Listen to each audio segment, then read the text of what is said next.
Welcome to the Boxing Talk Show. Fair but firm. With the Hall of Fame boxing referee. I'm Joe Cortez. And co-host John Zamel for all of Las Vegas. Come on, guys. Let's touch them up. Clean fight. I'm Joe Cortez. Fair but firm.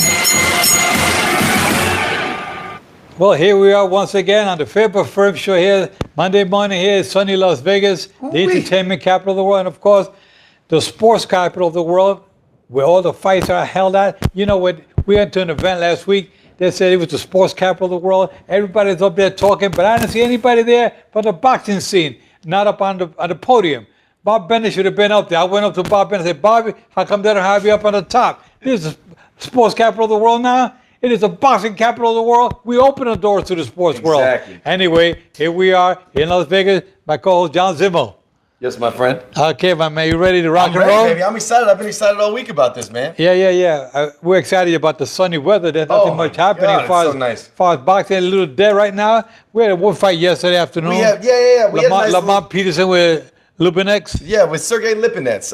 It was actually decent action. It was nice. It was two former champions. You know, one two-weight champion and one one-weight champion.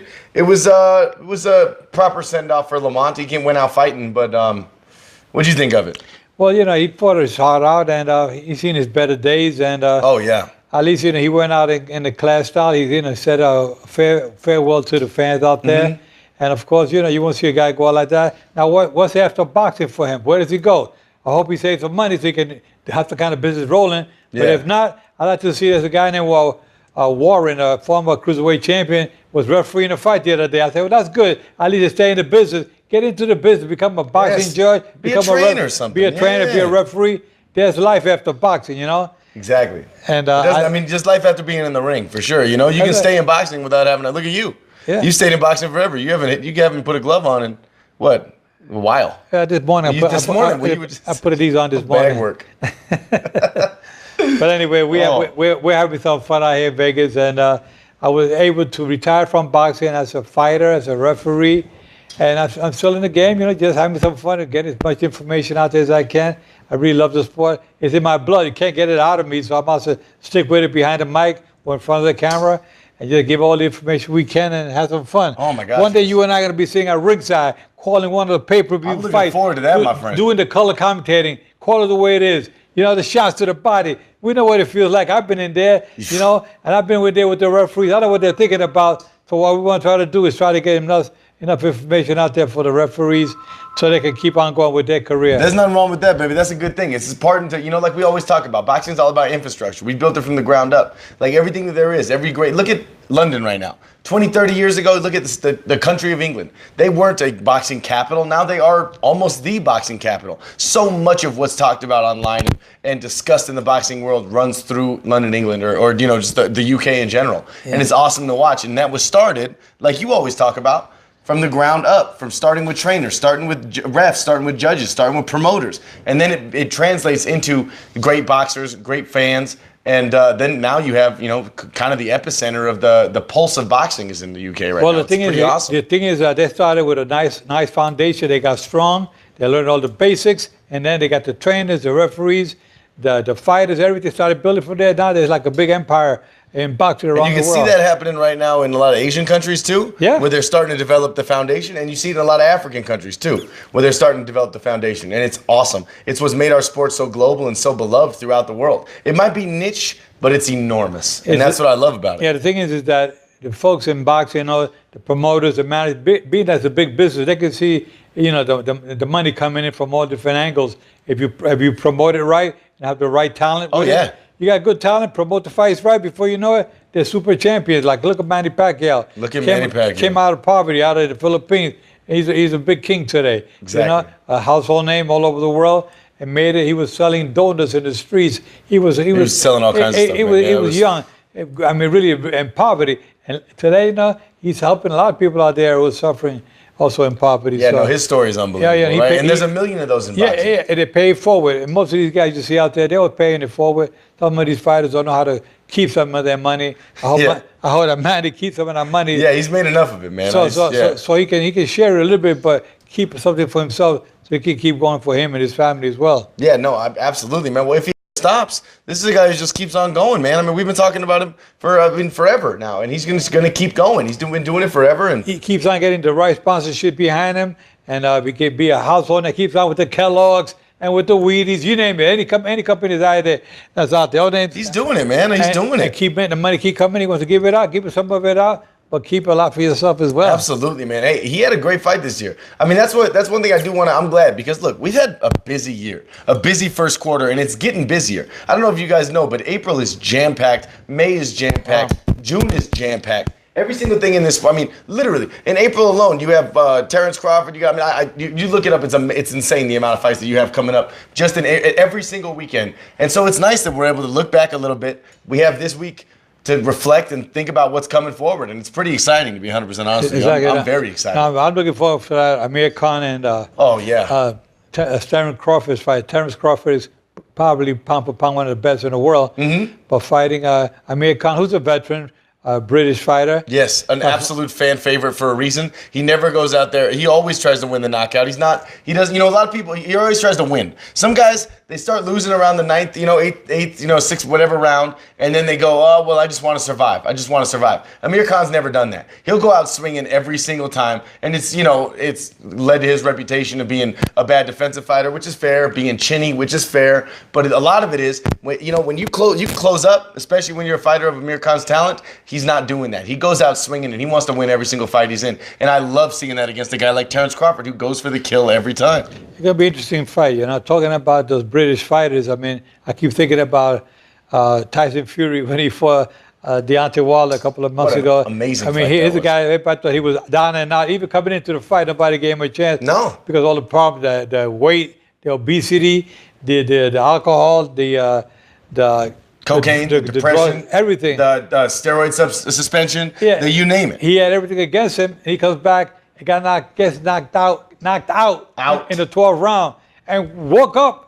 When the referee said 5, he jumped up and got it was like scripture. The fifth count, he rose again. And it was like it was in the first round. He kept moving around and even had Deontay Wilder hold him out a couple of seconds there. I mean, was crazy. I give a lot of credit to the British fighters for what they're doing out there. What do you think about his next fight? He's fighting the guy Schwartz. Tony, he's unknown entirely. Yeah, but he's undefeated. What's the guy's name? Joe Palooka. Joe Palooka, yeah, himself. Exactly. It's kind of one of those things. It's kind of like this Joe Palooka sometimes can surprise you. They come out of nowhere, especially in the heavyweight division. Yeah, one of their punches. All you need is one. I remember watching a video recently. Tommy Morrison, WBO heavyweight champion of the world, fought an unknown fighter, Michael Bent. Yes, who was a Golden Glove champion in New York.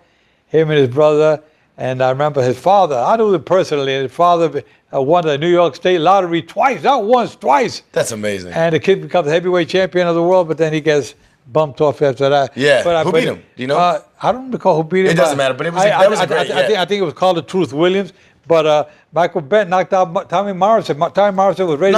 With 3 knockdowns. Bam. He had an $8 million fight coming up next. Yes. But he had to get through Michael Bent. First round, less than 2 minutes, first round, it was over. That feels kind of like, a lot of these. We talk about a lot of these fights, these setup fights, especially in the heavyweight division. Look at Tyson Fury, how much money he's set to make. Look at Anthony Joshua, how much money he's set to make. All he has to do is get past Jarrell Miller and the next guy and the next guy. Deontay Wilder just turned down a $100 million guarantee, gambled on himself again. And I'm not giving him a ton of credit. Some people think he's running. I don't know. I'm not behind the scenes. But he just turned down a $100 million guaranteed because he felt like not only was he going to get by Brazil, who he's going to fight no matter what, but he was going to be able to generate enough money for because of enough interest with pay-per-views, but to not only beat Anthony Joshua, but get more money than $100 million on the rematch and the first fight. Hey, that's guys, betting on yourself. No, you doing it? I'm coming back. You coming right now? I'm coming back, man. Heavyweight? I got to. Anyway, I don't care what way, $100 million, you got to be kidding. He turned down $100 million. Ali, those guys, Ali Frey, they were making $3, $4, $5 million. That was it. I know. That's tip money. That's chump money for these fighters today. Tyson Fury made 80 million pounds, like $100 million for, more probably, to fight this bum in Thomas and Mack Center. And that was after getting a loss. And that was after a draw, yeah, but same thing. Exactly. Exactly. It's a draw, yeah, but I mean. But it wasn't a win. Okay, but you know what? And he's got no belts. But his stocks went up. He can have my belt here. He can have those belts, yeah. He's got to earn them, Joe. You got to beat you. Tell him. Well, okay, you want these belts, you got to come get them. I had to earn these babies. I know. Don't just give them away. No, yeah. Hey, let me ask you this. We got 2 big fights coming up, 2 big pay-per-views coming up in the next 2 months. Out of Canelo Alvarez versus Danny Jacobs, or Terrence Crawford versus Amir Khan. Which of those fights are you most looking forward to, and which one has a better chance of an upset? Let me tell you, that an upset, I got to go with Canelo Alvarez. I think so too. And Danny Jacobs. That height I advantage. mean, Terrence Crawford and Amir Khan, great fight, but we know that. We kind of know how it's going to end, right? Terrence Crawford is here, Amir Khan is here. I would like to see Amir Khan up there because I personally like Amir Khan. I love his fighting style. As a person, but in the real world, you know. He's on a different level. I mean, Terrence Crawford is considered the pound for pound the best in the world. Amir Khan, I've seen his better years 8-9 years ago. Yes. And he's still up here today. That's okay. But the middleweight championship fight, Canelo Alvarez, Danny Jacobs, I mean, Triple G will tell Canelo, be careful because Danny Jacobs is a fighter. A lot of fans felt that he beat Canelo, that he beat Triple G when they fought 2 years ago. Mm-hmm. So, I mean, that could be a big upset. Look, he ended his happen. knockout streak. Triple G had a what? How many fight knockout streak? It was whatever. 30 it was. some odd. And, it was insane. And then he ended it because he couldn't put down Danny Jacobs. A lot of people thought either Triple G was old or Danny Jacobs exposed him or a lot of things. The fact of the matter is, when you have two elite guys like that, I mean, truly elite guys at the top of their division, you're not going to get a lot of knockouts. You know, what happens is that Danny Jacobs was middleweight champion of the world. They call him the Miracle Man because he survived the cancer survivor. He came back and became champion. He loved it. He wanted to be champion. He got it. But now it was taken away from him. And now, you know, he could be more dangerous now. He could be more hungrier because he already had the belt. It's a great feeling to have this belt and own it. You know, not only like I do. He earned his belt in the ring. I got this belt. But he can be a big upset for Canelo Alvarez. Very big upset. Absolutely. I agree. Which one are you looking more forward to watching? I'm looking forward to Canelo. That one, right? Yeah, I mean, it's the biggest star in the sport for a reason. Absolutely, yeah. Yeah, and those are both very entertaining fighters. As entertaining as Terrence Crawford and Amir Khan is, which is entertaining, it's not as entertaining to me as Canelo and Danny Jacobs. Those are two guys who put on a show every time and are at the absolute top of the sport, both of them. Yeah, anything that I would Amir Khan, you know, his chin's kind of questionable. I mean, he got knocked out when he got knocked out by Canelo. But that's 160. I mean, 160. I mean, he was a welterweight. He shouldn't have been going up to 160. He should never have gone up to do that. I can't believe it even happened. It's just like Mikey Garcia. He went up to fight Earl Spencer at 147, and he got exposed as far as fighting the welterweight division. It goes back to 135. Yeah. Amir Khan went up to that 154. Yeah, but he went up to fight a guy who was it was like Kell Brook going up to fight Triple G. Yeah. You're going up to fight a guy who's ranked higher than you. Yeah. I mean, Mikey Garcia at least was ranked higher. I mean, this was like Rigondeaux going up and fighting Lomachenko. Like, Woody, at a certain point, there's like we talked about over this whole Mikey Garcia fight. Every fighter has a ceiling. Every fighter, even heavyweights, even though they don't need to know their ceiling, every fighter has a ceiling. They can climb to this weight and still be successful, still have that power, still be able to, handle the other opponent's power. But, a lot of things got to do also with the trainers. Trainers are good handful of trainers out there. I can tell you right top of my hat, Robert Garcia is one. Excellent trainer. Teddy Alice is one. Excellent trainer. And you have... there's a ton of good trainers. There's a ton of good trainers out there. You got Freddie Roach. You got Freddie Roach, of course. That's what we need in boxing. We need good trainers. Sometimes I feel we have to train the trainers because some of them are really lacking. When I watch some of these fights, and I say, what are they sending the fighters out there for plan B? They come back, send them out for the same thing, and they continue to make mistakes. And I feel like some of these trainers, you got to know when your fighter has had enough. Yes. When a fighter's had enough, come on. He's been down already 3 or 4 times. He come back to the corner after the end of the 6th round. He just got dropped. He got up, and the bell rung. He walked to his corner. You didn't train. We saw that with Diego Magdaleno, a friend of the show, who's been on a lot. The trainer is ready. He should say, "That's it, buddy. Hey, ref, that's it. Stop it." Because the fighter never wants to stop. No, you as a fighter. Only as a fighter. Fighter will never say no. Yeah. But sometimes I've been into that corner, and I've had when it's a referee, I've been in the corner, and the trainer says, "No, he's okay. He's okay." When I come back to check him out after the bell, go into that corner, the rest period, I say, "How you feeling here?" The trainer said, "No, he's okay. He's okay." No, I told the fighter, "Wait, be quiet. How you feeling?" That makes sense. And he says, when he go he kind of hesitate. I said, "That's it." Yeah, because fighters, if they even hesitate, I'm not going to pay attention to the trainer. Nobody going to intimidate me to not stop in a fight. I'm there to protect the fighter. I'll make sure he come back another day. So that's why I say some of these trainers got to get a refresher course themselves and watch and see. No, when your fighter's had enough. It's not you in there getting your butt beat around. It's your fighter. So I want to see them say, that's it, ref. Stop it. They have more respect. I have a question. There's a lot of times you see fighters' dads or their trainers, you know, and sometimes it's excellent. Like, obviously, you know, you have a million examples, even, you know, Mayweather or a million other ones. But a lot of times it becomes either counterproductive eventually, and we've been critical of Sean Porter's father's strategy going into this last fight. We've been critical of, what's his name, Isaac Dogbay's father's strategy, not sparring him with taller fighters before he fought Navarrete. But other times it's like, this is the guys that got him there. You know, like without their fathers, they wouldn't be WBC welterweight champion or whatever they are. And so I wonder, you know, is there a line that maybe after a while they you know, like a father can only take him to a certain level of success, and then from there, or is it just is it on a case by case basis? There's been a lot of question about fathers working the corners of the sons. Of course, you know, it could be sometimes they don't want to have their sons quit, and sometimes let them go sometimes too they long. stop it too early, sometimes they stop it too long. And sometimes they want to stop it too soon because they get too emotionally involved. Of course. Then the son is taking a little pound, he got dropped once or twice, and maybe you know. So it depends, you know, but it got to be it go on a individual one by one. Case by case basis, yeah. So you can't lump them all together. I understand. There are some that are really good and know how far to push you, and some know when to stop you. You know. That's a good point. But I respect when they stop there. I'd rather stop it a punch too soon than a punch too late. Of course, and we saw it in the Mikey Garcia Errol Spence fight, where it was a brother, but very similar thing. Yeah, but his father and brother were working the corner. Exactly, as they always do. The brother was with the head trainer, the lead trainer. But you know, he was saying, "Hey, you know, you showed me something, brother. If you don't, I'm gonna stop this fight." I'm gonna stop it. And you know what? Brothers have that kind of respect with each other, where he could say, "Hey, not like I'm giving you an opportunity. If you don't show me something, it's over." Yeah, I tell you, you know, boxing is strange. It's one of the most difficult sports out there. It's a sport that you just don't go out there with you have a team in the corner, but I'm talking about when you're competing, it's only you by yourself. It's you, solo, you know? man. And it's you're the only one taking those punches. Yeah. And the MMA, any combat sport, when you're out there by yourself, it's not easy. You know, sometimes you're playing baseball or you're playing basketball. You can throw the ball to the other guy. Football. Yeah. And you got a team of you guys. Can defer. Yeah, but when it's only one, and you one-on-one, mano a mano. That's when you're gonna say, "Oh my God, this is not as easy as you." Absolutely. As a lot of people may think. No, my God, yes. And I know when I was a fighter, it wasn't easy coming up the ranks. You come to when you're learning. The learning process is the most difficult time because you're fighting in the amateurs. You definitely pick up a lot of experience. But sometimes it can be tough in there. That's why I always try to keep myself in good shape and have good trainers who make sure they guided me the right way. Smart man. And my brother Mike.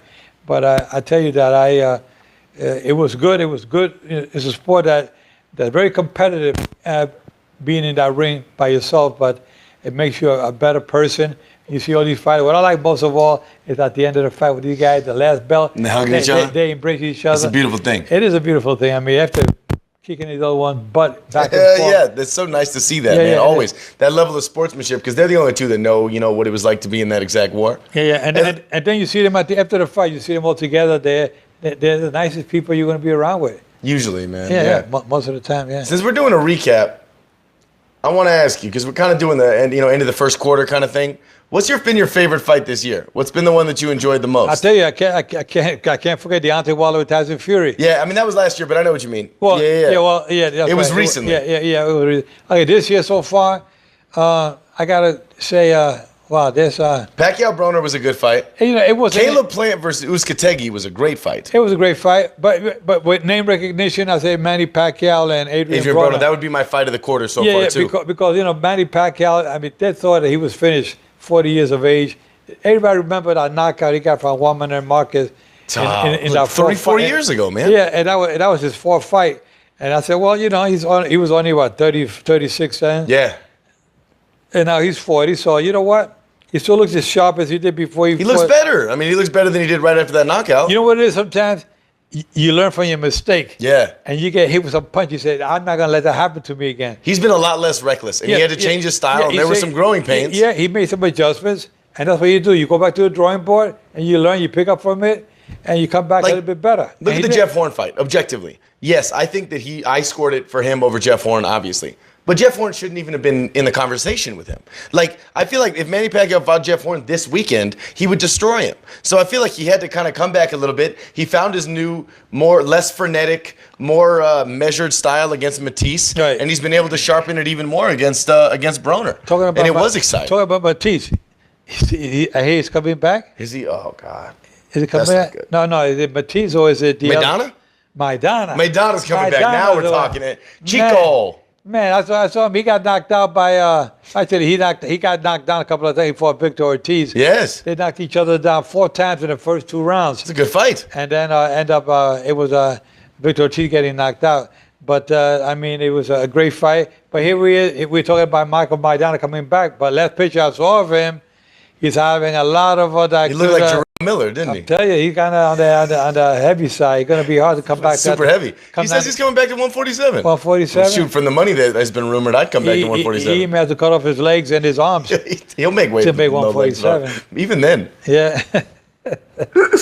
Man, oh man. That's too funny. No, but you see these guys, they put on so much weight overnight. You say, what the hell? Yes. But it goes to show, when they say I'm finished and they're going to retire, they say, now I want to eat all I want because why wouldn't you? When you're training, you Look have at Roberto Duran. Yeah, no, but he came down in weight. He looks up, but like 5-10 years ago, he blew up. Yeah, he blew up to about 200 pounds. Now he's back down to about 160. He looks good. He looked good during the weigh-in at the. I mean, he didn't get on the scale, but he looked good at the weigh. He looked good at the weigh-in with Mikey and Errol. Yeah, he weighed about 170. Yeah, I'm guessing. Yeah, he looked good. He looked better. I agree with you. But you talk about, I was wondering what was he doing there. He was like a supervisor, like. No, he just was there. It was weird, right? But he had a shirt on that had a picture of him and his name. Yeah, but maybe It said Duran. maybe he's coming back. He's come back to her. Him versus Maidana, 1-75. No, him and Sugar Ray Leonard coming Oh, back. I'd watch that again. I'd watch a grudge match between the two of them. I wouldn't want to, but did you see Sugar Ray lately though? You seen that video that's been going around of him working the bag? Oh, he looks sharp. He looks good. Yeah, he still looks way good. That's like that video where you on that speed bag. I know our fans seen that one. That's a good one, man. I'm telling you. He's for 60 years old. He's going pretty good. What do you get to be my age? Yeah, God, I know exactly. Yeah. 60's chump change. Yeah, exactly. That's so funny. Let me ask the next one. The upset of the year this year, because we had a couple of them. You have Caleb Plant against Uzcategui. You had Sergey Kovalev when he avenged his loss against Elider Alvarez. And then you had, Linares. Jorge Linares getting first round knocked out by Cano. What was your big upset? Well, the upset, I think, was the All 3 of those were underdogs, of course. the Kovalev. Yeah, we thought he was finished, right? Yeah, and he come back and he get to the light heavyweight good championship. again. You know, he's back again. The guy Alvarez, who I thought was going to be around. He was the for a while. future, man. Top Rank gave him like a 5-fight deal, and then they were like, "Oh, never mind." He got bumped off. Yeah, no, I mean, he's still got like another 1 fight, but that's about like they're like it's tentative now. Well, the days on deal that they got with Canelo Alvarez with a 11 fight. 11 fight, $365 million. Yeah, the average about $33 million a fight. 33 You know, point something. and that's a lot of money. That's a but you can lot. imagine him getting bumped off by Danny Jacobs. No, I'm saying that's something that could happen. That's the thing that we're talking and about. what are they going to say? He's still the biggest star in the sport, but that's a scary situation. It man. is. It is. Exactly. That's why I mean, respect him so much for taking that fight. I respect him a lot. You got fighters out like Chocolatito Gonzalez. He was pound for pound the best in He was boxing. on top of the world. 6 months later, he's not even in the top 10. He got knocked out again by the He got knocked out by Sirsa Rungvisai. Brumbasai. And he get him twice. Yeah, and the second one, he kind of. Hey, you got carried off in a stretcher. That was a tough one, man. and then the next thing you know, he's not even in the rankings. Hardly even talked about it anymore. No, I mean, he was supposed to be a 4th fight on some undercard 2 months ago, and then he got bumped, and no one even talked about it. I mean, that's like you said, a fall shame. from grace. Well, boxing, the falls in boxing are hard. That's why I say when you're making that big money, man, save it. Don't spend it. Hold on to it because your next fight may be your last one. It very well could be, man. We all know that. It happens all the time. Happens all the time. Sometimes in some scary circumstances, as we've seen, even just last year with Adonis Stevenson. You never know. You never know what kind of medical bills or whatever else you might have. He made a little recovery. And he looked. He's doing well. He's looking considering. okay. I want to see what he's looking like. You guys got any information? If Adonis Stevenson, let us know what's his latest update so we can share it out there with our friends. I agree with that. But last Monday, I saw a photo of him and his wife. He looked okay, but I want to see it. Hopefully with that rehab. I love getting updates from him and the family, and it's nice to see. Yeah, get direct because they just had a kid, man. Like it was like a month before he went down. So it's nice to see the family together and hope they're doing well, of course. Oh, I got a question. Top of the hour, we had a tweet from Top Rank CEO and founder Bob Arum. He says if Errol Spence wants Terrence Crawford, he can get him after the Khan fight. He said that's the fight fans want to see. Is this just more Bob Arum marination, or is this real? This is a real deal. You believe him? Hey, I believe him because it's a big money fight. I mean, Errol Spence fighting Terrence Crawford would be a great fight. Yeah, you're talking about 2 of the top in the welterweight division. Absolutely. And then whoever wins out of that And they're fight, both coming out of pay-per-views. I mean, Yeah. these are two guys that, yeah, and whoever wins out of that, you got Sean Porter, you got Keith Thurman, you got a bunch of. Danny Garcia is still in who's the the mix. A-side in that fight? Does it depend on how Terrence Crawford Amir Khan does? Yeah, I think so. I think if Amir Khan wins his, Terrence Crawford wins this fight. I just mean like the amount of views that is bought. You're like, does it come down to pay-per-view buys? yes. Who's going to be the, Yeah, definitely. But at the same time, it's kind of interesting because in Errol Spence's fight, a lot of his people who bought those were for Mikey Garcia. And in this fight, a lot of people who are going to buy the pay-per-view will be for Amir Khan. So it'll be a difficult thing to judge if you're, trying to argue that you're the A-side, right? Yeah. Well, we're gonna see what happens. It's gonna be interesting because of the name side that's out there. I mean, they're both household names. Yeah, it'll be a tough one to negotiate, which we've seen a million Yeah. times, but we might be able to get a legitimate cross-promotional bout out of them, and it might not be their next fight. I honestly don't think it will be, but I think we can get that fight made in the next year. I'm not saying even this year, but in the next year, a year from today, I think if everyone, if things move in that direction, we can Right. get that fight. They're both pay-per-view stars after this. Yeah. They're both going to be, names in the sport. Yeah, but don't forget. I mean, I'm not. They look at it sitting down they're in the think tank right now, thinking about the promoters. I'm talking Of about. course, yes. Figuring out because these fighters, they really don't have much to say as far as who they want next. I mean, We know that. It's the promoters or the managers say, you know what, And the networks and everything else. Yeah, we got to play it right because if we fight this year with this one, and if we win, then we got to set it up for next year. They're not only thinking about this year; they're thinking about next year as well. Of course. What's in the And there's a reason to. Like, I'm sorry, we can talk as much trash as we want to about Mayweather Pacquiao taking so long, but it made $600 million. If they fought 4 years before that, it doesn't make $600 million. If Errol Spence and Terrence Crawford fought in September, it'll do, maybe 1.5 million buys, which is outstanding. But if they fight in 2-3 years, it can do 3.5 million buys. I mean, there's a reason why this marination exists, right? Yeah, exactly. There's a reason why Wilder hasn't fought Joshua yet. It might not be perfect, but there's a reason why this exists because you want to squeeze every last dollar out of this in this sport. Yeah, you know what? And if you don't want to get in that ring to make that kind of money, go out and buy the lottery. It's up for $750 million. What are we doing here? I don't know. We should go. Hey, yeah, that's a good point. Let's take a ride out to the state line there, California. Yeah, hey, while we're gone, you guys. You can't buy lottery tickets here, but you got to go to the state line. Yeah, gambling in Nevada is frowned upon. Oh They don't want you wasting your hard-earned money. You're talking close to $1 billion already, man, for the lottery. My God. Well, while we're driving out to Baker, you guys make sure you subscribe on YouTube. Make sure you subscribe on iTunes. Make sure you subscribe on Spotify. You don't have to choose one. You can subscribe on all of them. We're not picky. You can also catch us every Monday here at 1 p.m. Pacific time, right here live on Facebook. You can catch us everywhere that podcasts are seen or viewed or heard. You can catch us, and you should, because this show gets more and more exciting every week, and we love coming here and delivering this news to you guys. Yeah, we want to make sure that you guys really enjoy it, and don't forget to share the link onto your. Yes, please. Share it because we're gonna try to break the records out there. We know we're competing with some tough competitors out there, a boxing family. We're trying to be pound for pound, number one. But we're having some fun. We love all you guys. Your other websites out there. You guys want us to send us your link so we can help push your website as We'd well. We'd love to. To get you guys more recognized and more recognition for all your efforts that you do for your boxing. Everybody that's working towards boxing media is good news in my opinion. I don't see anybody who's a competitor. I love them all because they're all, come on, we're all one family. The bigger boxing gets, the better for all of us. There's enough food here for all of us to eat, so I do love it. I honestly do. That's right. What kind of food you got today? I don't know, man. Depends if I hit that lottery or not. Okay, well. I was going to eat some chicken and rice, but I might end up eating lobster and steak. Arroz con pollo. Arroz con pollo, my friend. Yes, sir. Oh, my goodness. I'll tell you, man, you know what? And the weather here in Las Vegas this week going to be so nice. What more could anyone ask for? It's going to be like in the 70s. I think it went up to 78 a couple of days ago.